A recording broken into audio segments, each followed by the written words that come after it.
And then something that may be useful for tonight. Well, we're going to be working on Linux tonight. So if you've got Linux or Linux VM, then that's great. If you don't have Linux, could you please raise your hand? Like if you don't have access to a Linux box right now? Okay. Maybe Tushar, you could work with someone here. Yeah. And then another tool that might be helpful for you tonight would be a copy of Ghidra. So Ghidra is the NSA's open source decompiler and reverse engineering tool. And you can get it at ghidra-sre.org.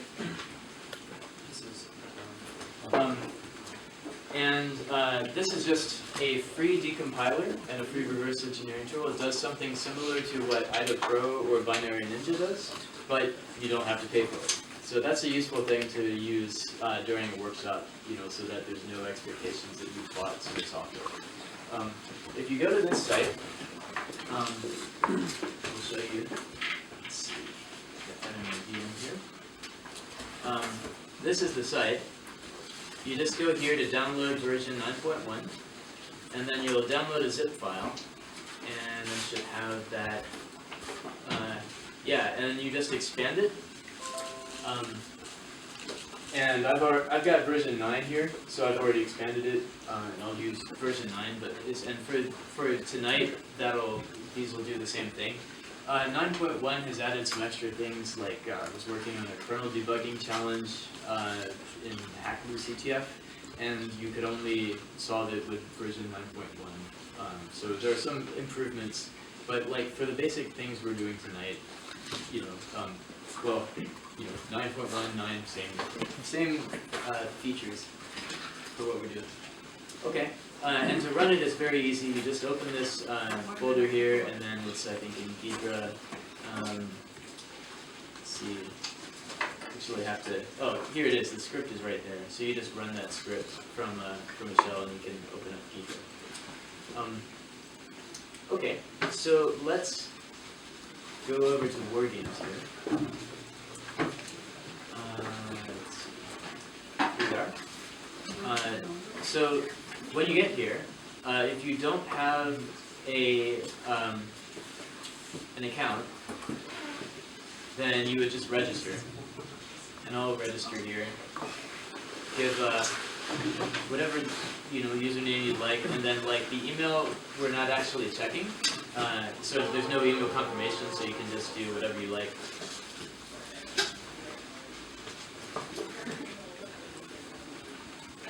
And then come up with a password.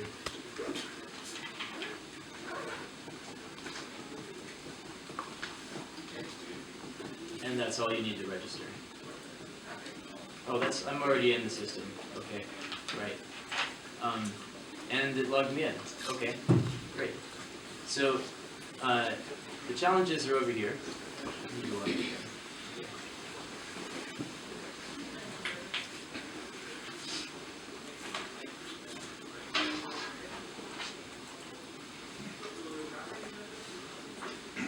So we've got some challenges here, and so here's the walkthrough. We're going to start with reading from the stack using a format string vulnerability. We'll talk about how to do that more efficiently. That's the second challenge. Then we're going to read from arbitrary memory, and then we're going to write to arbitrary memory using these vulnerabilities. And then the last one is sort of a trickier one. We're not going to get to that tonight due to time constraints, but that was basically there if somebody had already had some background in this and wanted to learn even while we were doing something that was a little more difficult. So this will be like homework, for you guys, to practice with format strings. So the plan is we're going to go to about 7:30, and then I'll kind of stick around if people want to keep working on these challenges and practicing, because the whole point is for this to be very hands-on, so you get to have lots of practice with this. And then from last week, maybe I'll do a quick recap. We did buffer overflow vulnerabilities. We talked about sort of how you go ahead and overwrite the return address to then jump to wherever you like. We got a little bit into how you deal with arguments, how you would pass an argument into a function that you jump to. And then something that was sort of a challenge problem that we intentionally didn't get to, but you can work on for practice, is how do you get around a canary that's on the stack? Anyone want to remind us what a canary is?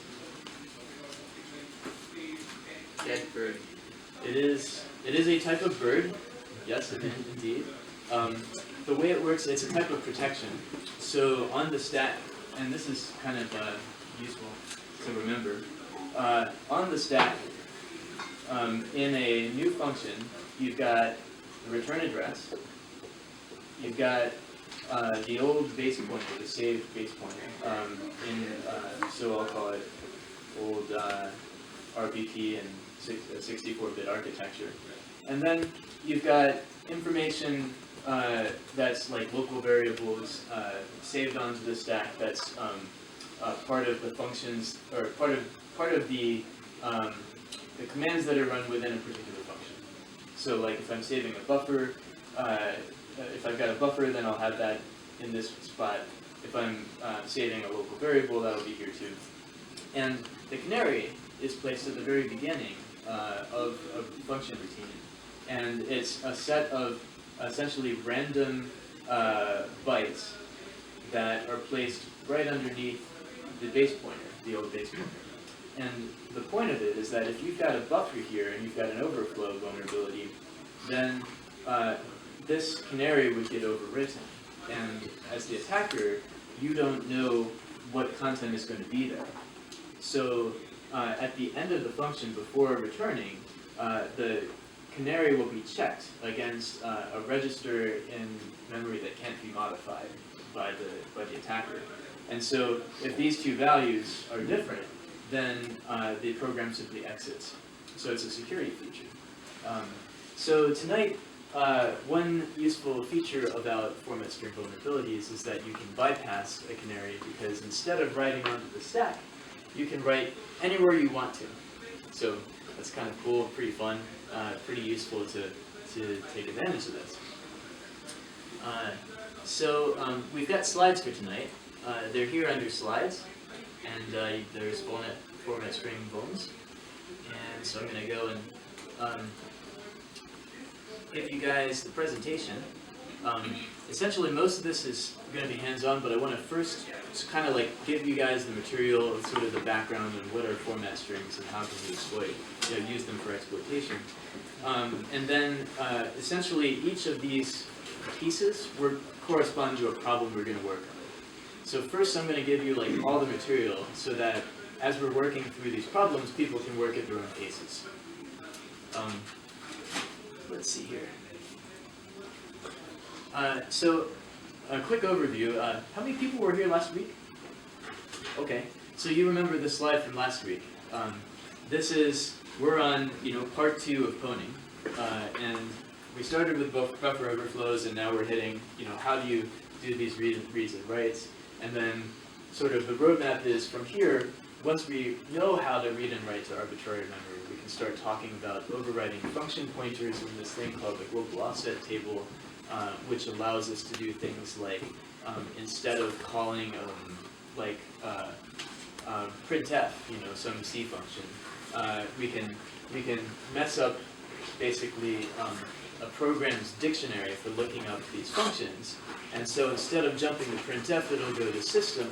And instead of printing, if I originally called something like this, printf bin sh, like that, if I change this pointer to be system, well, then when printf gets called, now we've got shell.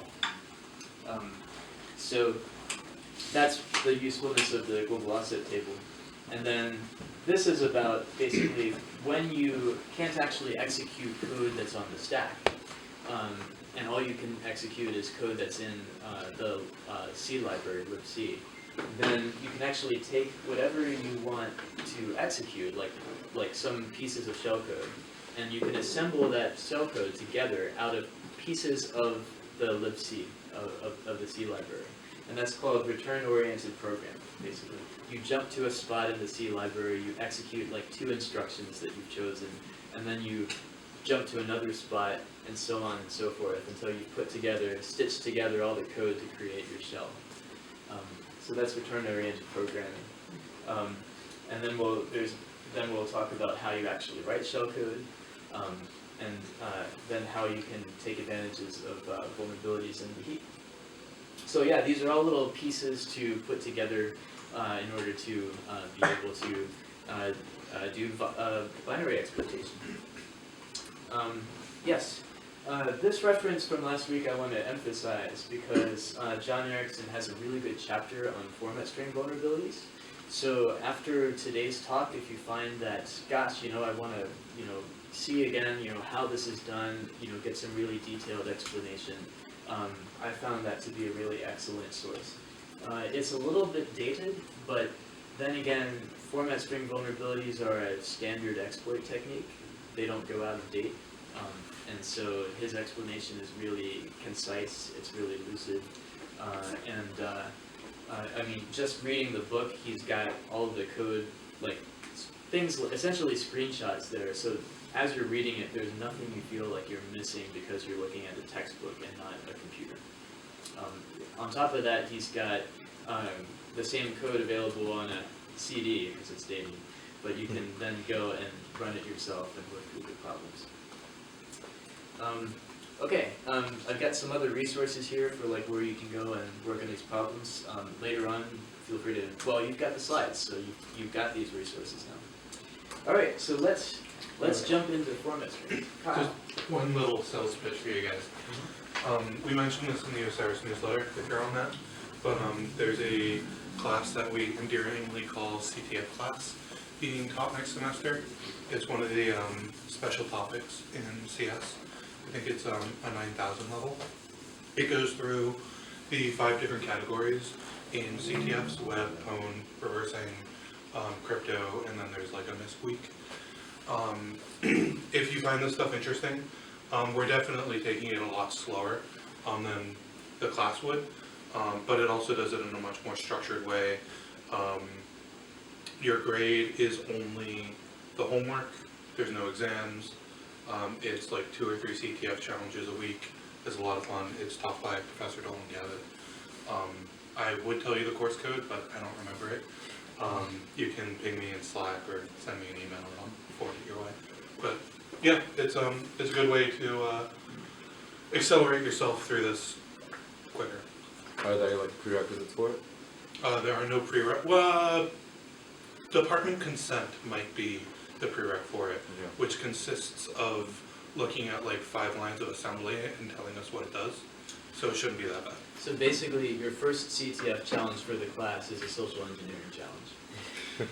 I never actually had to do the department consent challenge, so Really? there was a social engineering challenge. Is this the one, the intro to offensive security? That's, yeah, intro to offensive security is the name of that. Thank you, Richard. Yeah.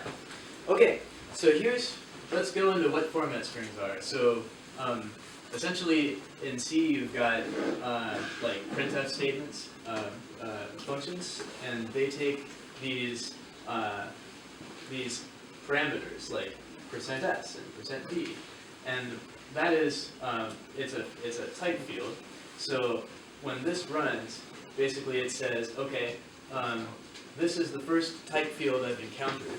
So I'm going to come to this and I'm going to find the first parameter for printf, name, and I'm going to put name as a string, a null terminated string, and I'm going to replace this %s with name.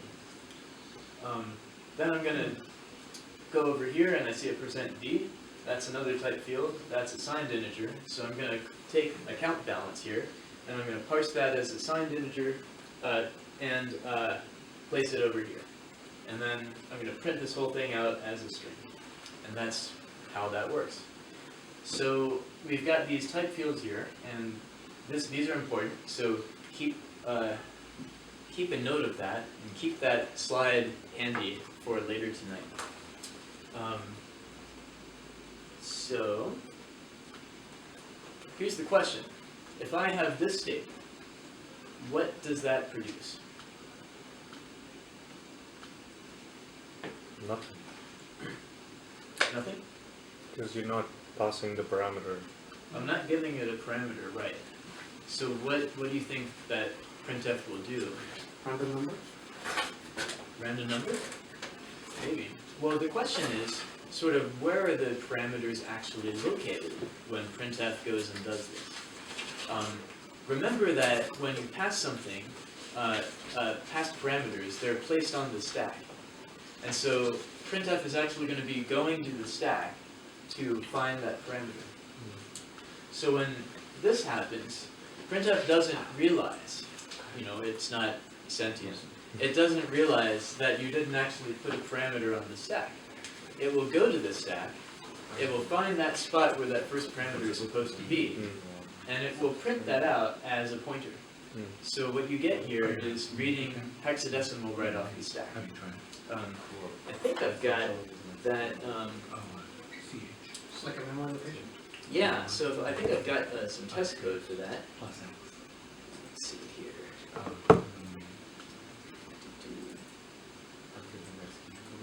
It was here. Yeah, testing. Right, so I got a little bit of code here, and sure, I'll just do that.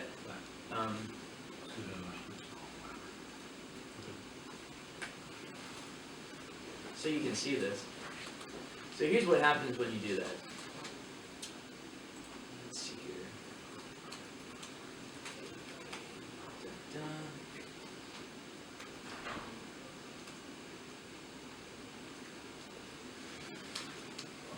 Okay. Okay.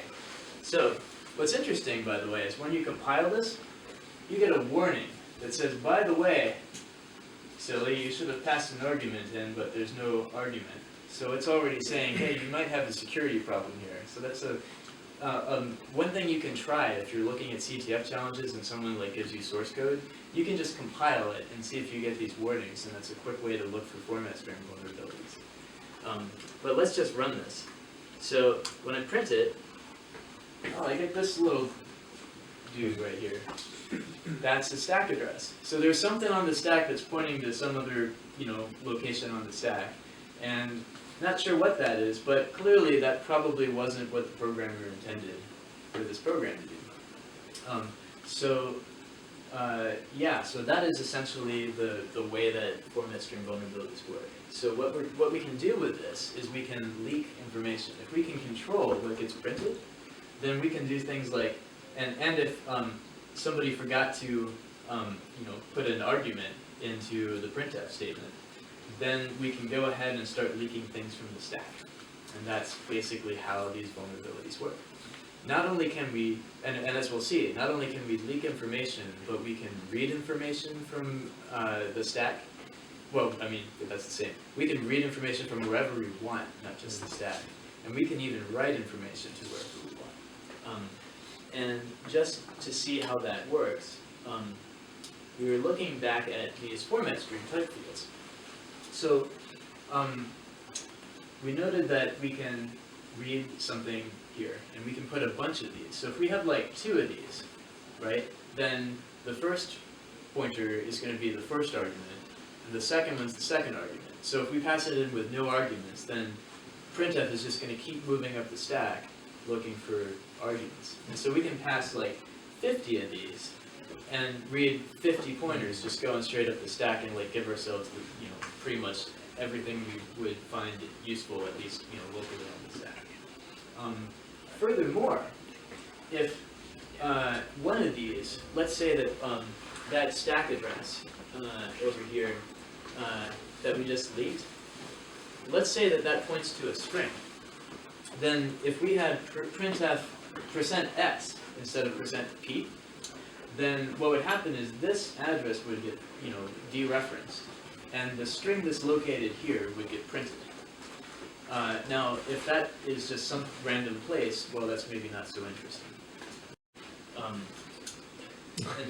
And then basically, when you're writing, there is a width field and a length field. So I just mentioned that you print 4 zeros if you print an integer using a %n. But instead of, you know what? Actually, I'm going to come back to this. I'm going to hit direct parameter access first. So, okay, I'll come back and talk about that. Let's do the first challenge. So, with that, so you're going to go ahead and direct yourself to challenges and then this leak me. Go ahead and download that, get it into a folder. And what you'll see here is for every challenge, there's a hint that you can unlock for the full value of the challenge, and that just has the exploit code. So if you just want to learn by reading code, you can totally do that. Just unlock the hints. So we've got source code, we've got the binary, and then I've got these compilation instructions. So let me come over here. So which one? We're going to start with leak me, the 50.1. And you can solve these as long as you have a Python terminal, or a terminal you can run Python in, and a reverse engineering tool. Yes, yeah, and we're going to do that tonight. You don't necessarily need a Linux environment, because we're running them for you, right? Oh, well that's technically true, yes. I mean, if you want to solve them locally as a way to test your exploit code, then you would need a Linux environment. But you don't need to worry about setting up a VM right now if you don't have one. That's right. Yeah. So there's 2 ways to do this: solve it locally and then just netcat. So so let me show you the leak.me file. So anytime that I see a challenge, the first thing I do is type file the challenge name, and that gives me information. So here we've got we saw this last week too. Anyone that was here last week want to describe this file for us? We've got a 64-bit Linux ELF binary, and it still contains some debugging symbols, which is just useful for stopping at particular places in the binary. And I can do checksec. And this is just from last week, so I'm going to go through this a little quickly. But this just says, this is a file with, we have a canary on the stack. Okay, so that's a canary over there. NX enabled means that we cannot execute shellcode that's on the stack. No position independent execution means that we know the exact location of the global offset table. It hasn't been randomized, placed in a random address to make it harder to exploit. And then, and this is relocation read-only. It means that the partial railroad or no railroad means that the global offset table is writable. So if we wanted to, we can write information to the global offset table. Not necessary for this challenge, but the idea is that you kind of can quickly understand quite a bit about this file, about the architecture, about some of the potential ways that you might be able to develop an exploit, just by running this checksec tool and running file on the binary. What does LSB executable signify? Oh, what is an LSB executable? Local? No, I don't know what LSB stands for. Wait, where are you seeing that? Right here under file, LSB executable. It has to do with the linker and stuff. The linker. Okay. I'm pretty sure it stands for linker there. Okay. That actually ties into the interpreter at the end of the line.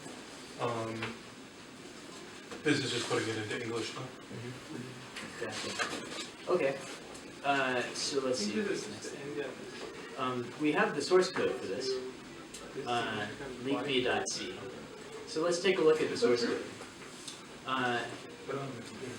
Also, oh yeah, I'll just tell you, I gave you guys these compilation instructions, and this just tells you how I compiled the code. So if you wanted to, you could just run this on the source code and then output a binary that you can exploit locally. And I just feel like that's kind of often useful to have so that you're working straight with the source code. Remember, if you're downloading a binary, like just general hygiene, it's good to do it in a VM. If you're going to run some random executable, I would say just do it in a VM. And yes? Some challenges will only work if you run it locally. Really? Yep. Wow. Okay. So anyway, so here's what it does. It's often useful to just say, let me run this thing before even looking at the code. Give me something to say. Okay. And it says, holy, hello, Batman. Gee, I'm from Batman's Kitchen originally, over at University of Washington, so all my challenges are Batman themed. And then it says, what number am I thinking of? 87. No, and then it leaves. Okay. Well, fine. But it asked for input, and then it gave it back to me. So I wonder, maybe if I give it a %p, what will it do? Oh man, that's great. So often, you'll see this stuff and go, oh, if it echoes something back to me, let me just try it, see if there's a format string, and just like put in a %p, and then instantly you go, oh man, there's a vulnerability, and that took like 2 seconds. All right, so great, and then it asks for a number. All right, so let's take a look at the source code and see what else we can do here with this vulnerability. Let's see. Is this the right? No, I want the other one.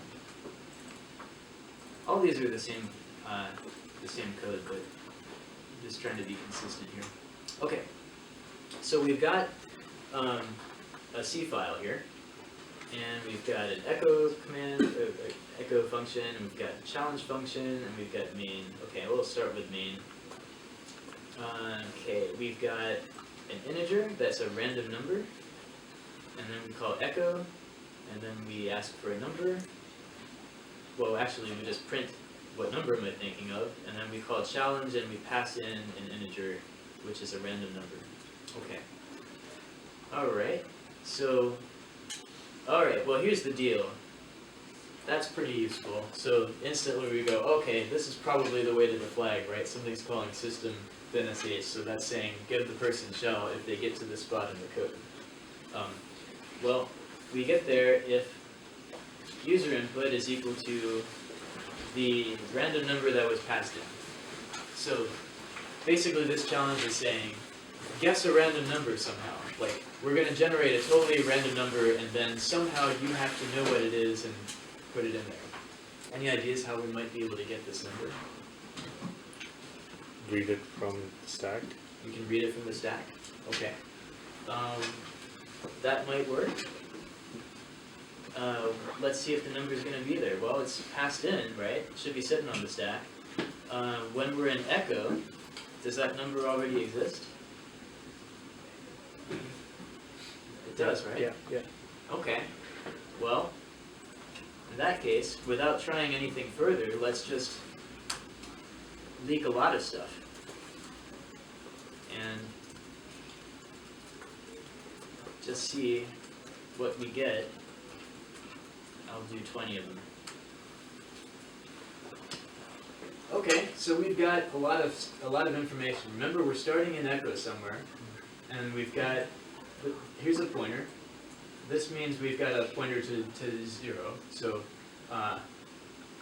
right.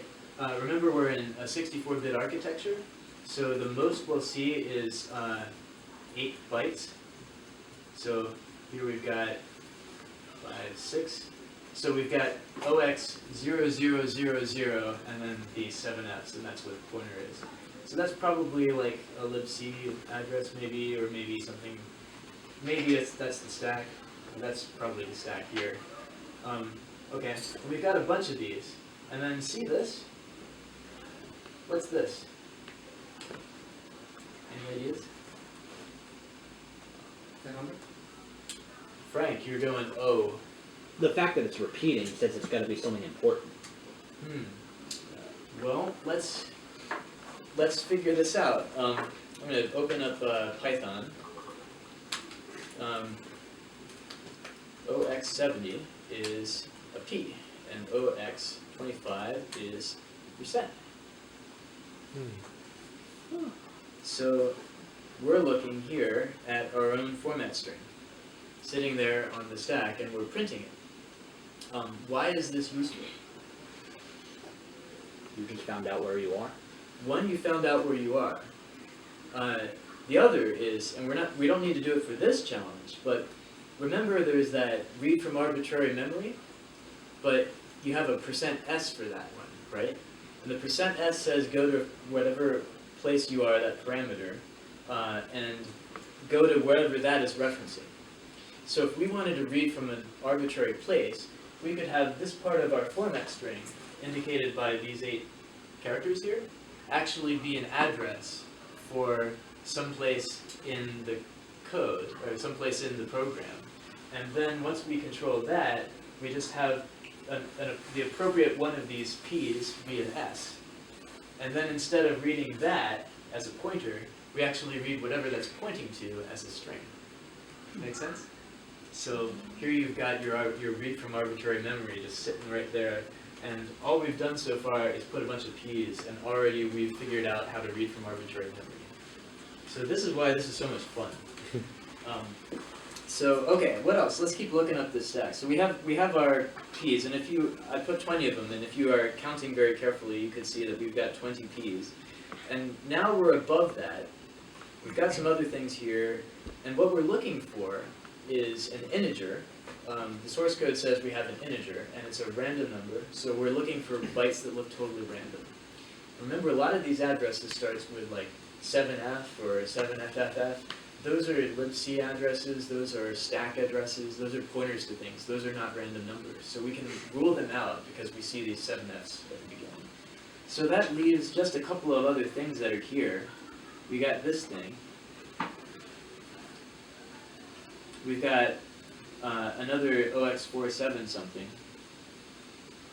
But we've got like 2 of them in a row here.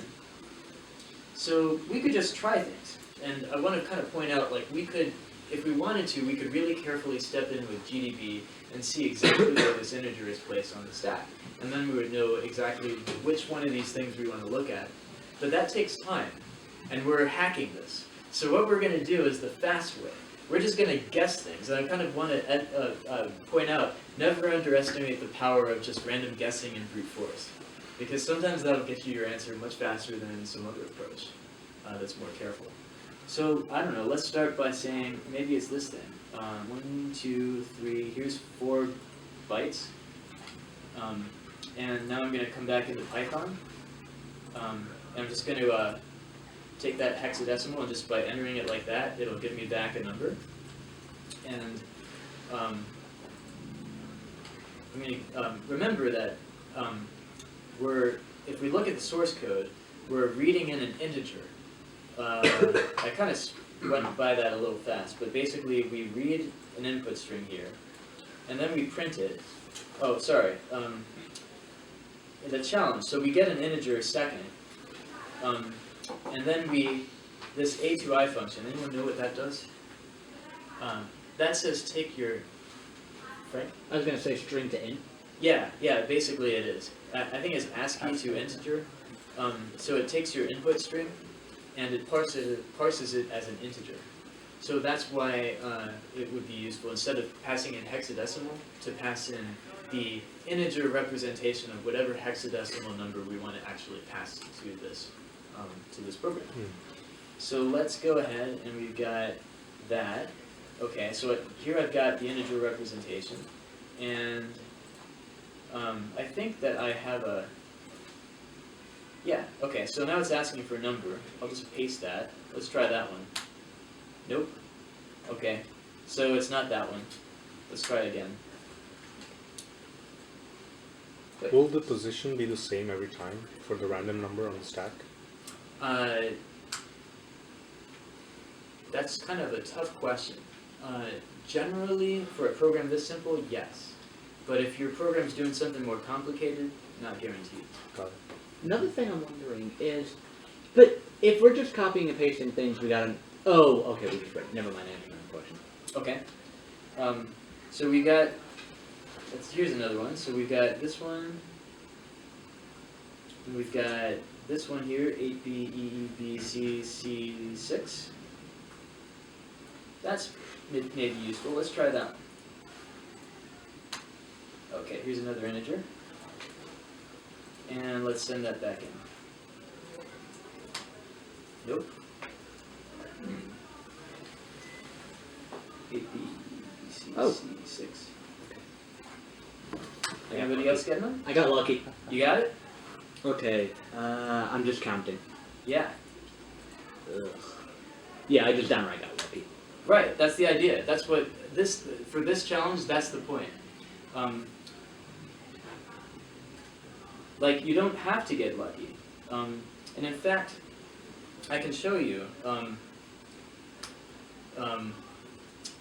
So, if I wanted to step into this process, actually, instead of stepping actively into it, what I want to do is show you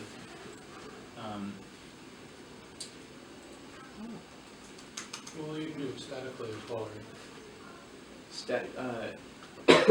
Yes, you could, well, but I want to look at the stack when I actually put the percent keys on. Okay, so I'm going to debug this. And I want to show you, so what I'm doing is putting some breakpoints in the code. And why did I use those particular breakpoints? Well, let's see.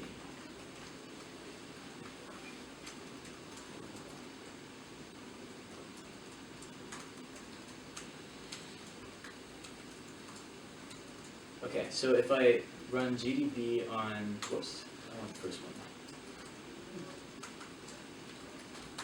Okay, if I run GDB on this and I type info functions, this gives me the location of like echo and challenge.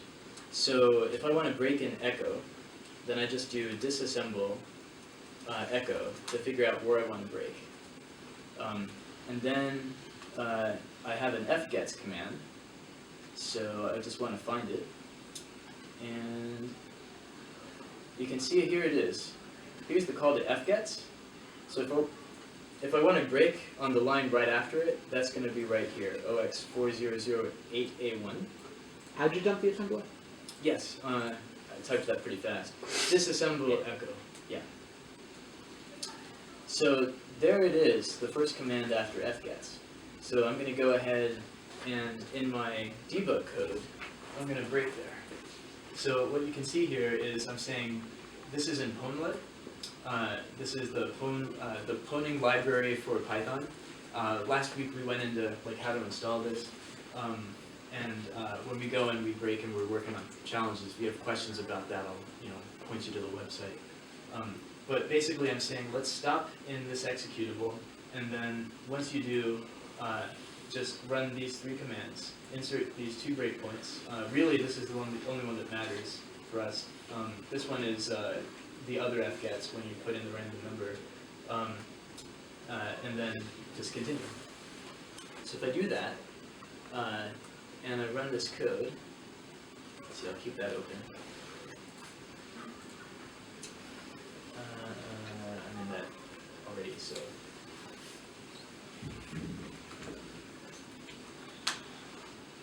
Okay, so what happens is that I run this, and it's running over in this window, and then I open up GDB, and at this point, we can actually take a look and see. I'm going to just print some things on the stack. Let's say 40 hexadecimal pointers, so 8-byte pointers, starting at the stack pointer. And so, this will print for you everything that's on the stack. And if we were to compare it to this output over here, let's see if I can do that. Just make that easy to view.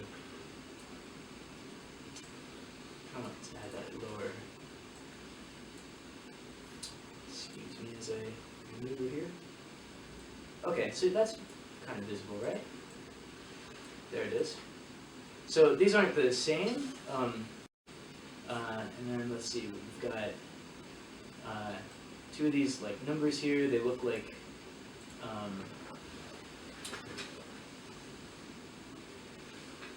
this looks like a canary. This looks like a copy of the canary. How do you know that?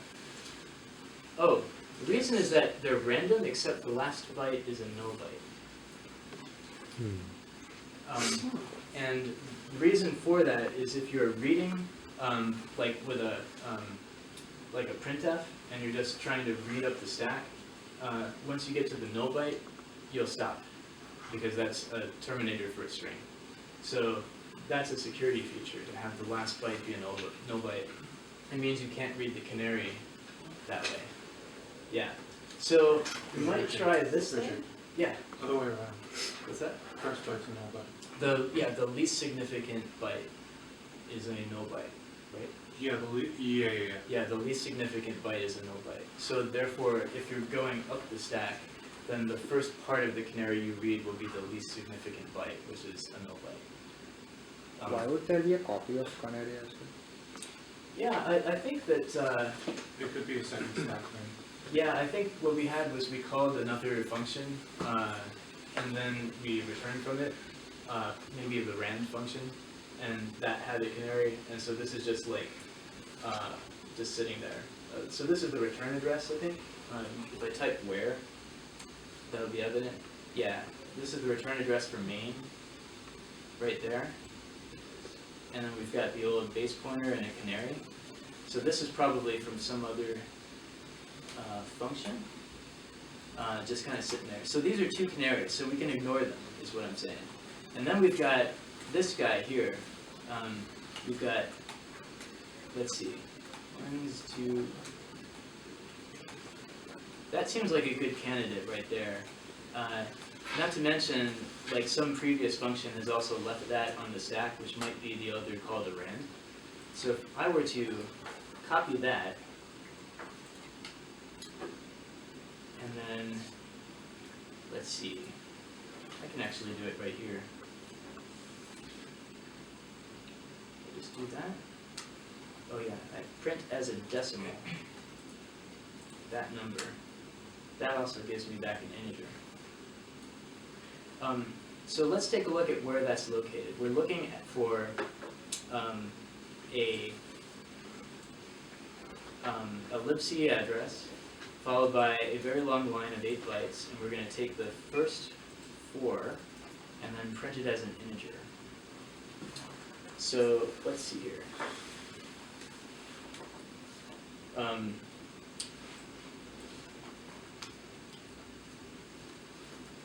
In one more window.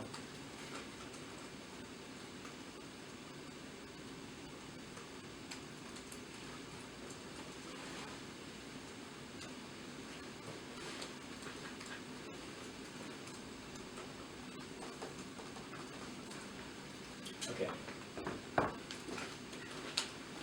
So I'm going to pass it a bunch of %keys again.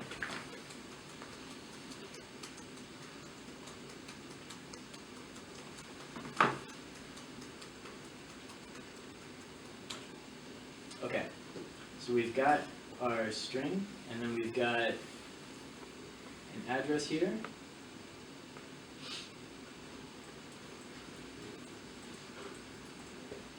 Two, 3, 4. And you can see we've got, right after that, these 2 canaries just sitting there.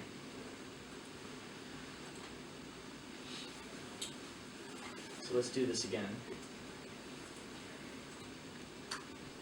Okay, we get another integer.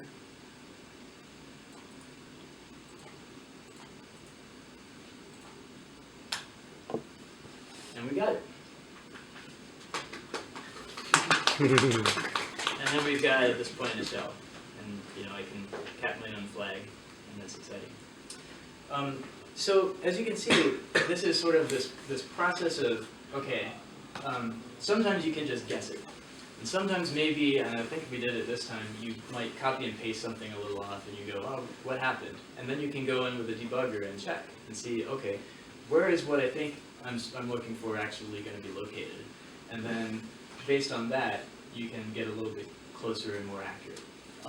In practice especially, if you were trying to go and read from a particular spot, then it's useful to step in with the debugger and then look at your format string and go, okay, what am I printing, how far am I off, and then make adjustments.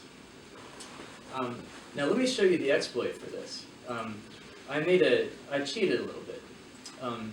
For the actual exploit, I didn't want to count 16 pointers into the code and then print an integer from that spot.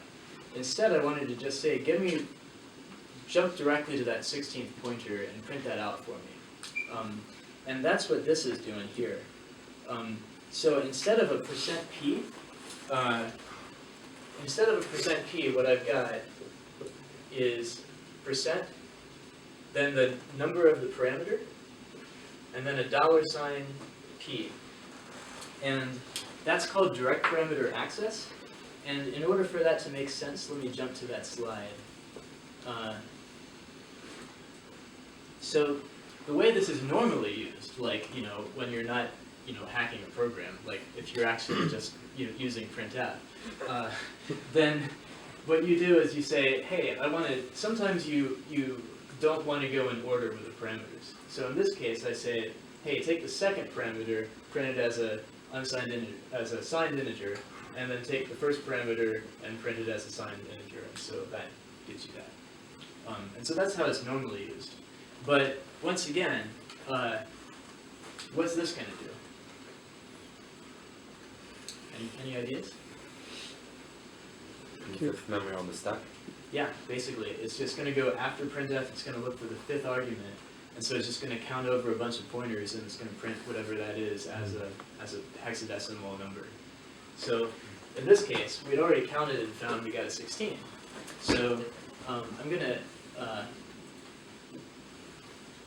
So what this is doing in PwnLib is saying, I'm going to go ahead and send that input this way, and I'm going to wait until I get to wholly blank, and then the next thing should be what I want, which is the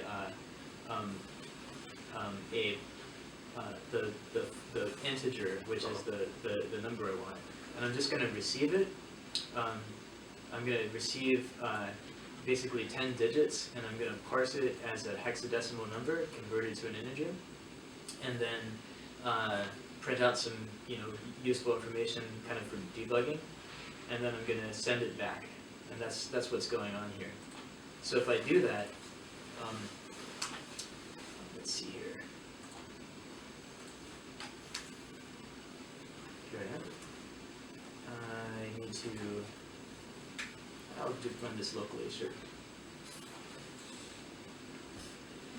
I got too many windows open. Let's see. Aren't you also in a VM? Yeah.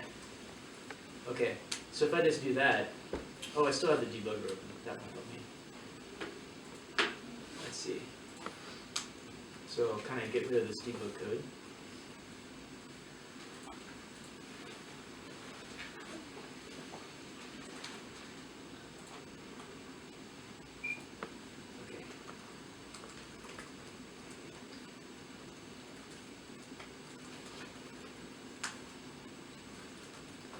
So with that direct parameter access, we automatically just got back what we wanted, and then here we are, and we've got shell.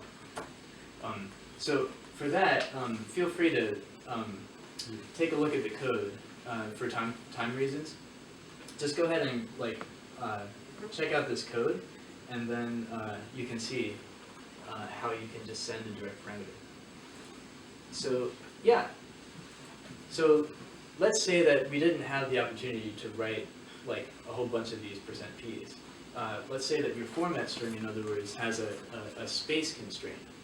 That's another reason why direct parameter access can be helpful. Because now we've cut down the length of the exploit from, I guess it would be 32 characters, down to 5 plus a new line. So that's useful. It's useful for just like getting something really targeted, so that you're not counting overs, it makes debugging simpler. And then, yeah, so that's direct perimeter access. The next challenge is right here. Leak me shorter. So for that, that's the same thing. The C code is the same, except that you've only got 9 bytes. So let me give you guys a little bit of time to just work on that and see if you can leak the integer and then guess it. I also want to interject that I was completely wrong. It stands for least significant byte because ELFs are cross architecture, so you can have the most significant byte of 5, just not on x86. Cool.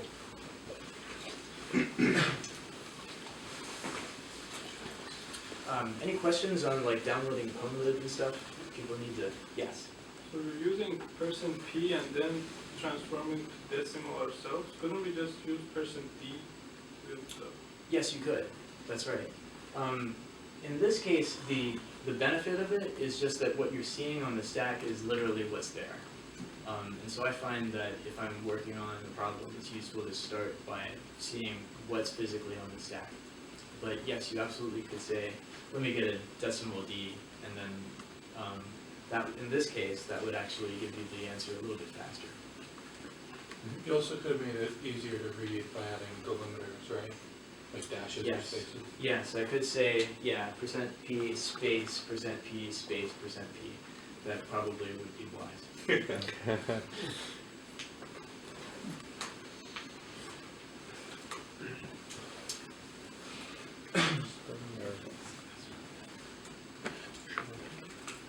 Any questions about getting access to PwnLib? Like how to install it and stuff? PwnLib or PwnTools? PwnTools, yeah. PwnLib is a piece of PwnTools. Oh, I wasn't here for last. So Okay, so you get PwnLib from... Yeah, that's right. Here it is. So PwnTools is actually, it's still for Python 2 because there are pieces of it that are really hard to port forward to Python 3. There's a beta for it that came out literally this week, and a beta for the one compatible with Python 3.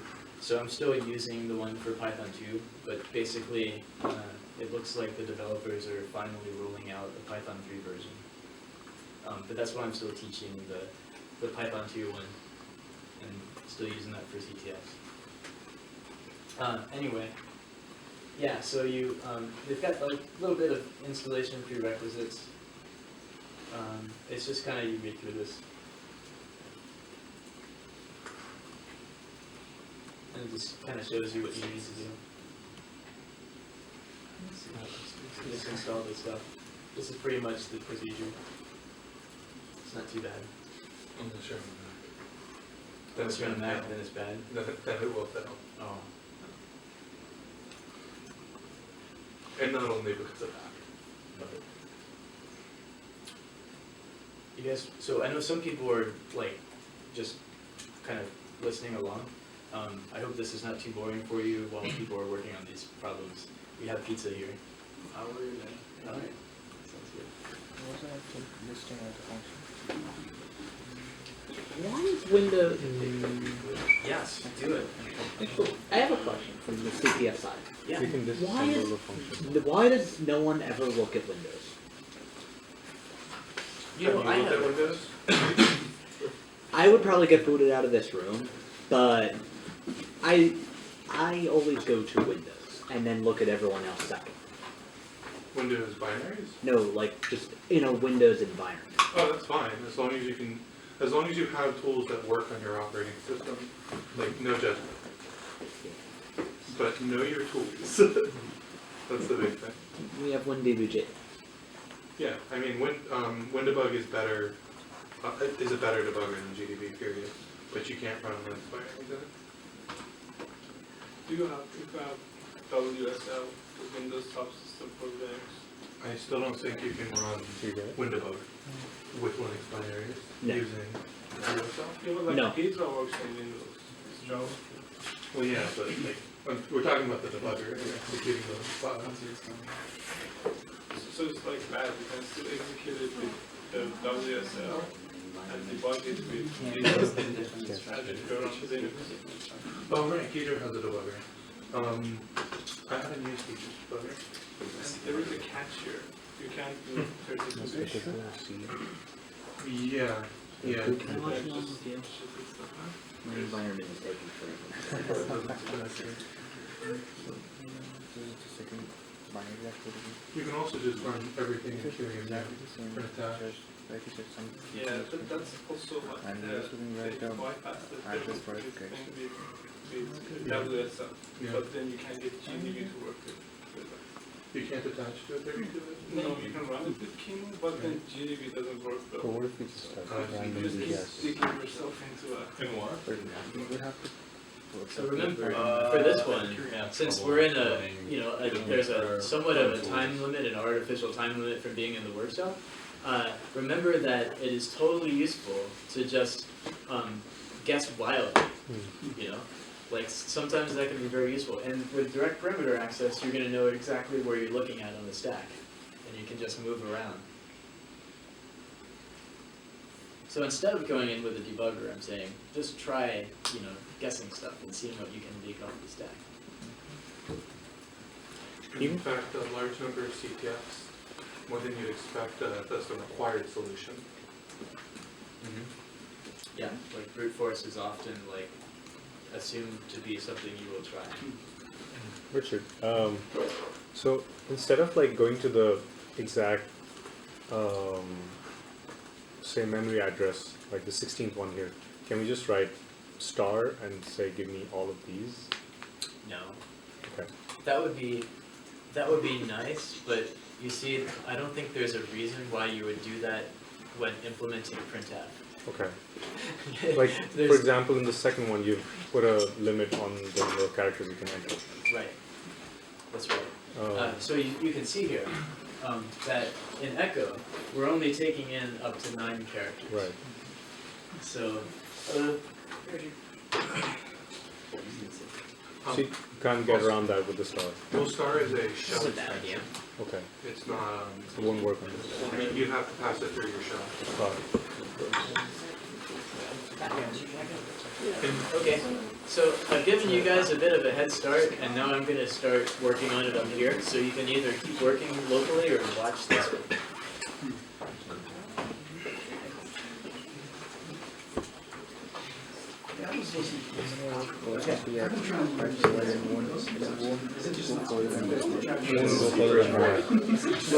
You got to guess your which parameters.